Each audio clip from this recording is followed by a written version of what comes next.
Hello दोस्तों, आप कैसे हैं? मैं उम्मीद करता हूँ आप अच्छे ही होंगे। देखिए मित्र, जैसा कि मैंने कहा कि आज की जो मेरी टॉपिक होने वाली थी वो मूल कर्तव्य से होने वाली थी। तो देखिए, मूल कर्तव्य, आपने मूल कर्तव्य के बारे में तो सुना ही होगा। मूल कर्तव्य से संबंधित आपके एग्जाम में कई प्रश्न पूछे जाते हैं। उन्हीं बिंदुओं पर आज मुझे चर्चा करनी है। पहला बात आपको ये ध्यान रखना है कि जो मूल कर्तव्य है इसमें कुछ बातें आपको ध्यान में रखना है। आइए देख लेते हैं कि जहाँ से जिस टाइप के प्रश्न बनते हैं। पहला चीज़, मूल कर्तव्य से संबंधित ये बात याद करना है कि मूल कर्तव्य अपने देश में कहाँ से लिया गया है, तो रूस से लिया गया है। कहाँ से लिया गया है? रूस से लिया गया है, सभी को पता होगा, लिया गया है। पहला पॉइंट, मूल कर्तव्य रूस से लिया गया है। दूसरा पॉइंट ये आपको याद करना है कि जो मूल कर्तव्य है ये नागरिकों के लिए है। मूल कर्तव्य नागरिकों के लिए है मित्र, नागरिकों के लिए है। ध्यान रखिएगा, ये प्रश्न पूछा गया है, नागरिकों के लिए यह मूल कर्तव्य है। दूसरा पॉइंट। अगला पॉइंट आपको ये याद करना होगा कि मूल कर्तव्य ये संविधान के भाग 4, जी हाँ, भाग 4 का व अनुच्छेद 51 का में है। अनुच्छेद 51 का में है। कभी कभी ये प्रश्न पूछ लिया जाता है और ये पूछा भी गया है कि मूल कर्तव्य जो मूल कर्तव्य है ये भाग 4 और अनुच्छेद नंबर 51 का, भाग 4 का और अनुच्छेद नंबर 51 का में मूल कर्तव्य निहित है। मूल कर्तव्य के संदर्भ में 2 संविधान संशोधन हुए हैं। अगर आपसे क्वेश्चन पूछा जाए क्या मूल कर्तव्य मूल संविधान में था, मूल कर्तव्य मूल संविधान से ही प्रारंभ था, तो ऐसा नहीं। मूल कर्तव्य मूल संविधान में नहीं था। मूल कर्तव्य अगर देखेंगे मित्र तो ये एक घटना घटी थी, राष्ट्रीय आपात। उस आपात के दौरान मूल कर्तव्य को लाए जाने का औचित्य बना और इस औचित्य के लिए एक सरदार स्वर्ण सिंह समिति का गठन किया गया था। सरदार स्वर्ण सिंह समिति का गठन किया गया था। स्वर्ण सिंह समिति का गठन किया गया और इसी गठन के उपरांत एक संविधान संशोधन होता है, 42वां संविधान संशोधन। जी हाँ, 42वां संविधान संशोधन। और ये संविधान संशोधन जो होता है मित्र, ये 1976 में होता है और इसके तहत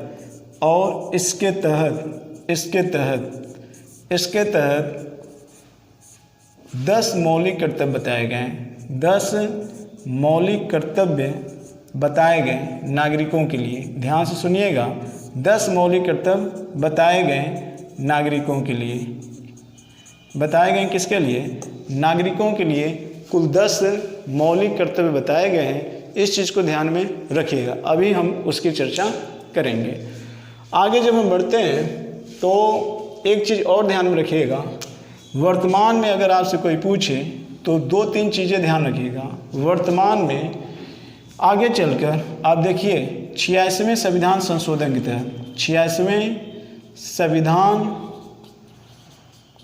संविधान संशोधन के तहत 2002 में 11वां मूल कर्तव्य जोड़ा गया। और जो ये 11वां मूल कर्तव्य जोड़ा गया मित्र, इसमें क्या कहा गया? इसमें यह कहा गया कि 6 से 14 वर्ष के बच्चों के लिए, 6 से 14 वर्ष के बच्चों के लिए शिक्षा के लिए हर परिवार के अभिभावकों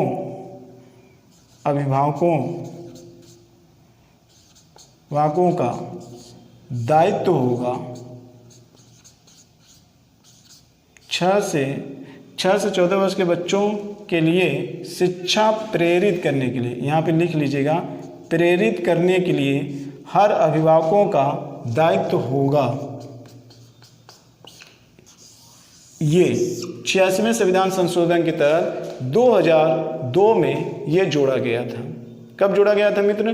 2002 में ये जोड़ा गया था, ये आप याद रखिएगा। तो दो चीज़ें, पहली बार मूल कर्तव्य को कब शामिल किया गया? 1976 में। कुल संख्या कितनी थी? तो 10 थे। 86वें संविधान संशोधन के तहत कितने मूल कर्तव्य जोड़े गए? तो 1। संख्या कौन थी? 11वां। जोड़ी कब गई? तो 2002 में। वर्तमान में कुल कितनी संख्या है? तो वर्तमान में कुल संख्या 11 है। वर्तमान में कुल संख्या 11 है। ठीक है, कुल संख्या कितनी है? 11 है। ये चीज़ें आपको ध्यान में रखना होगा। एक बात और ध्यान में रखिएगा कि मूल कर्तव्य के उल्लंघन किए जाने पर, उल्लंघन किए जाने पर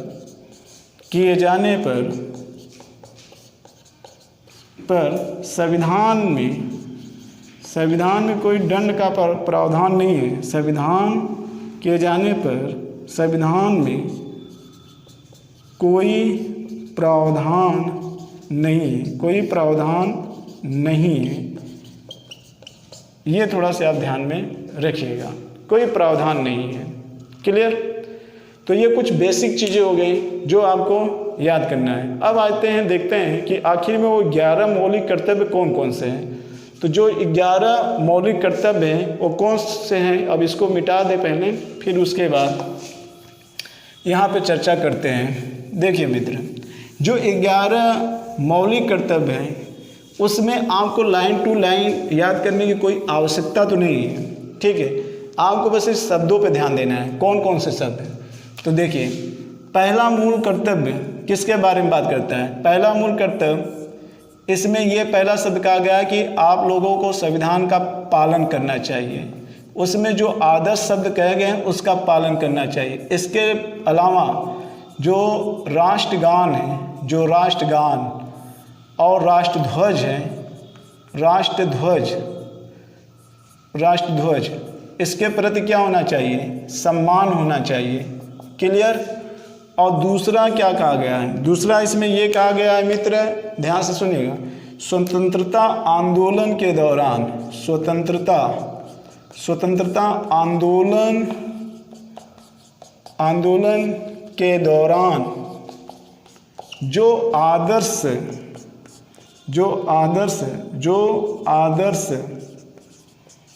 कथन है या विचार है उसको आपको अपने हृदय में संजो कर रखना है। हृदय में संजो कर रखना है। इसका क्या मतलब? आस्था, श्रद्धा होनी चाहिए।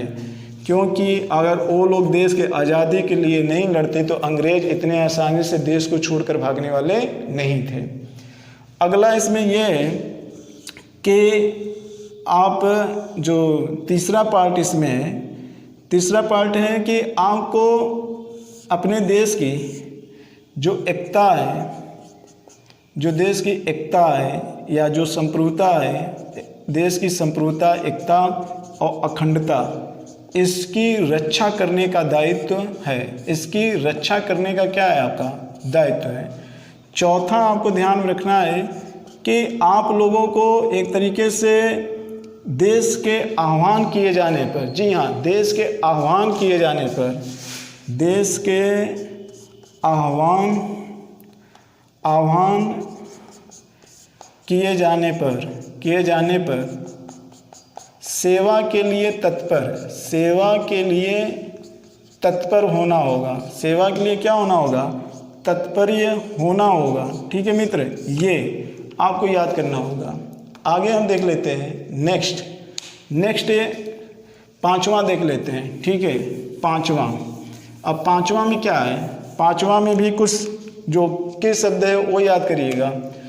जो पांचवा है उसमें क्या कहा गया है? पांचवा में इसमें बंधुत्व की भावना को बढ़ाने के लिए कहा गया है। बंधुत्व की भावना बढ़ाने के लिए कहा गया है। जो इसमें छठवां है, इसमें जो मिश्रित संस्कृति है, जो मिश्रित संस्कृति, ऐसी संस्कृति जो हमारी गौरवशाली परंपरा है उसको बनाए रखना, मिश्रित संस्कृति को बनाए रखना। ठीक है, बनाए रखना, जो हमारी गौरवशाली क्या है, परंपरा है। 7वां में वही बात, पर्यावरण के वन्य एवं वन का क्या होना चाहिए, संरक्षण होना चाहिए।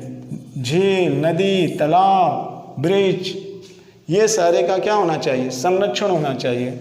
और 8वां जो है मित्र, 8वां है कि इसमें हर व्यक्ति को निरंतर ज्ञान अर्जन करना चाहिए, ज्ञान अर्जन करना चाहिए और वैज्ञानिक दृष्टिकोण होना चाहिए, वैज्ञानिक दृष्टिकोण होना चाहिए, ठीक है, वैज्ञानिक दृष्टिकोण होना चाहिए, मानवतावाद होना चाहिए, ये सारी बातें, और निरंतर सुधार होना चाहिए, अपने अंदर निरंतर सुधार लाने की चेष्टा करनी चाहिए। वाह क्या बात है। ये देखिए इतने अच्छे मूल कर्तव्य हैं, अगर व्यक्ति इन सारे कर्तव्यों को अपना ले तो वो न केवल अपना विकास करेगा बल्कि उसके साथ साथ देश, समूह, सबका विकास होगा। 9वां अगर हम देख लेते हैं मित्र, तो 9वें की अगर हम बात कर लेते हैं तो 9वां में क्या कहा गया है, सार्वजनिक संपत्ति के क्षति से बचाना। जी हाँ, 9वां क्या है, सार्वजनिक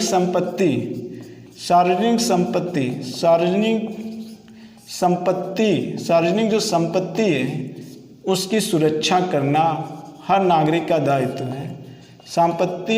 सार्वजनिक संपत्ति की सुरक्षा करना हर नागरिक का क्या है, दायित्व है। और 10वां ये है कि व्यक्तिगत व सामूहिक रूप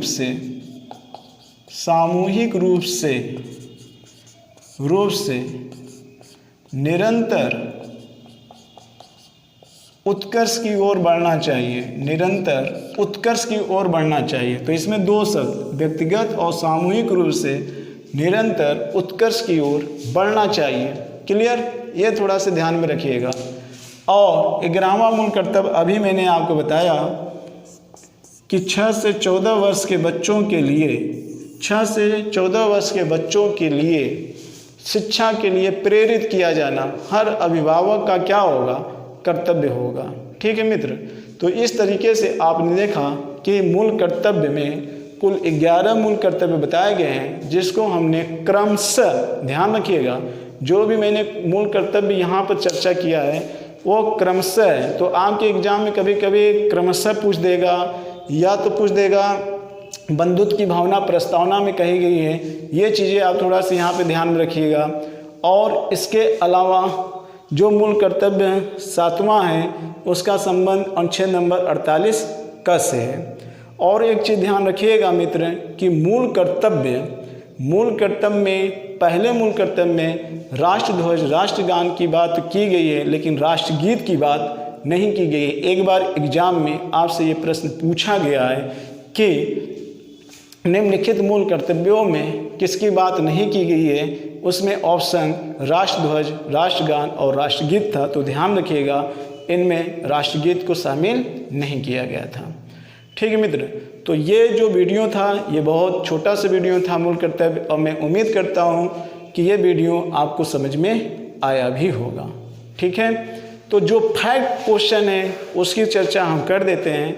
जैसा कि मैं कहता हूँ बार बार कि मेरा ये जो है वो एसएससी पेट जैसे विद्यार्थियों के लिए है, इसलिए इस पर ज़्यादा मेंस पर फोकस मैं नहीं करना चाहता हूँ। लेकिन हाँ, ये भी है कि प्री की दृष्टि से इस वीडियो का लाभ सिविल के भी बच्चे उठा सकते हैं।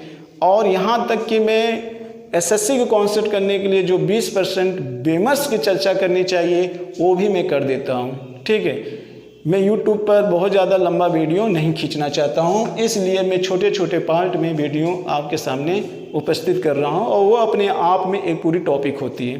तो मित्रों, इसी के साथ मुझे इजाज़त दीजिए। नेक्स्ट टाइम एक नए वीडियो लेकर हम फिर आपके सामने उपस्थित होंगे। इसी के साथ जय भारत, जय हिंद।